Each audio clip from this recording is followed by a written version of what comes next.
week is taking the skills you've picked up already in Vectr and trying to develop them towards making your own product. So here's an example of one we've made earlier. So I've got a logo I've developed over here. I've given the whole thing a name, and then around the packaging we've had various different bits of information. So we've got sort of logos, bits on the back, slogans around the side, that sort of thing. So we're going to take you through this in several videos. So in this video we're just going to look at how we create that shape. In the next lesson we'll look at how we use the layers more effectively, how we can enter dimensions manually, and then finally we need to look at file types and how we set the page up so you can export these effectively. So I'm going to go into Vectr over here. Now I just click up a page. This is what we're trying to end up with. So we've got the net laid out with all our bits of logo on it. Now what I've done is I've copied the mountain down here that I've drawn already. Now originally when I drew this, I found an image on the internet that I liked, and I kind of worked from that and did my own take on it. But quite often I'll have a sketch or something like that beside the computer that I'm working from. The mistake a lot of people make when they're working with graphics software is they try and do it entirely in the software and they forget those other sort of softer art skills of just hand drawing, sketching an idea and then trying to perfect it with the software. So the first thing I'm going to draw is this central curved line down here. So I'm going to take the pen tool, I'm going to click, and I'm just going to get myself that sort of curved line. Okay, so I'm going to press escape, come out of that.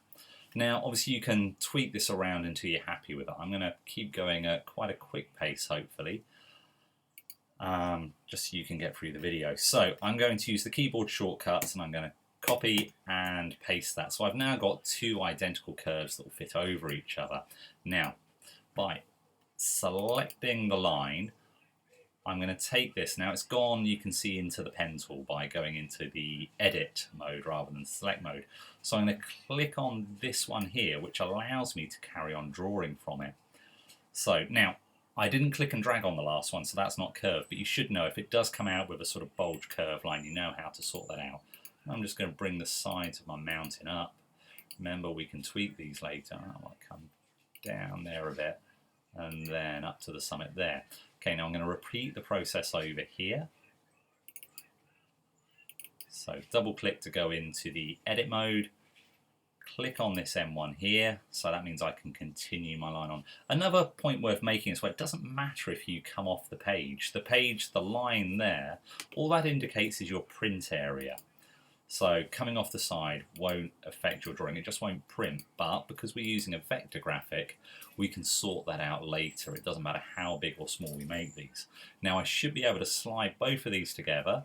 Doesn't matter if it's not a perfect fit, and I'm not overly happy with the summit, but I'll play around with that later. The other thing I notice is I don't have a level base as well, and again I can go and play around with that later.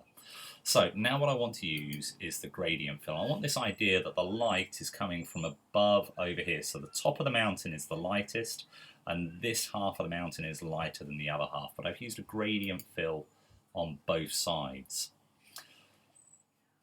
So going into the background, I'm going to turn the background fill on. I'm going to change it from color to linear gradient. By clicking on the gradient slider here, I can then click on this. I'm going to leave that one black actually. I'm going to click on this one here and go into my blues.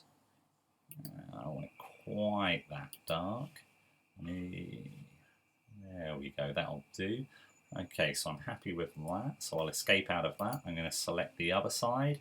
And again, I'm going to turn the background color on. It was already set at green. I'm going to turn the linear gradient on.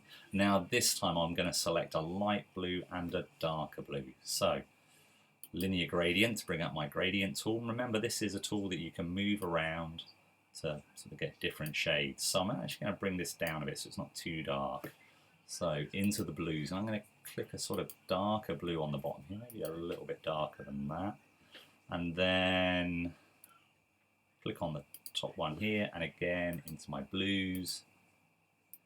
And yeah, I think I'm happy with that for now.